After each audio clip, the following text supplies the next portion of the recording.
Hello and welcome to my new channel where we're going to talk about true crime, unsolved mysteries and murders, all from the comfort of my tiki bar. Today we are going to talk about a Disney park called River Country, and arguably this was the first ever water park to open. It opened in 1976, which is 2 years just before Wet n Wild, a park that I have actually visited. The idea behind it was to create like this authentic watering hole type country lake swimming experience. They actually took water from a lake adjacent to the park, filtered it through a system and put it into Bay Cove, which was this large kind of lagoon swimming area. It was about half an acre in size, and it had a sandy bottom, and it was kind of meant to emulate this kind of lake experience. It had a tire swing, a T-bar drop. It had slides going into it, including the Whoop and Holler slides. There was 2 of those which went into this Bay Cove.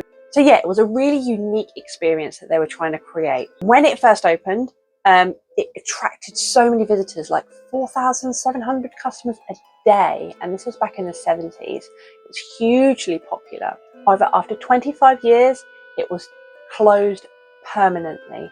This is only the second park that Disney created that was ultimately abandoned. After just 4 years of opening in 1980, a young boy, 11 years old, contracted an amoeba infection. Now, this infection attacks the brain and the nervous system and is almost always fatal.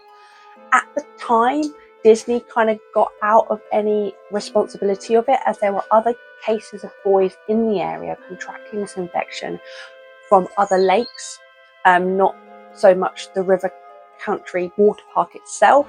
So they couldn't really pinpoint it to him definitely contracting it from River Country. The amoeba breeds in any fresh water in hot weather. It was therefore really difficult to hold Disney accountable for that death. Then just 2 years later, a 14-year-old boy drowned. He was coming down the Whoop and Holler slide, which I mentioned previously, and which goes into Bay Cove, this kind of lake experience with the sandy bottom. There were no signs or anything to say how deep this water was at the end of the slide, and unfortunately he drowned. During the investigation, it was actually discovered that lifeguards had to save dozens of people per day from coming off the end of this slide into this deep water. There were no signs, as I said, saying how warning parents, children, any adults, how deep the water was, and Disney was held accountable and a settlement was reached of $375,000 to the parents. 7 years later, in 1989, another boy of 13 drowned. Now, I couldn't find much information on this one, but again, we had another death in 9 years. From 1980 to 1989, they had 3 deaths of 3 young boys at this park.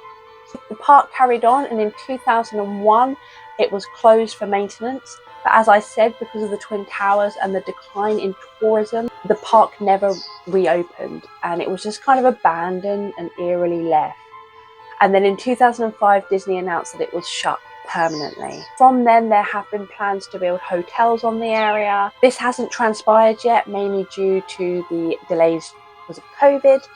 So currently, it still remains an abandoned water park. So that's the story of River Country. If you have any suggestions of what you'd like for me to talk about next, please let me know in the comments below. Like and subscribe, and thank you so much for watching.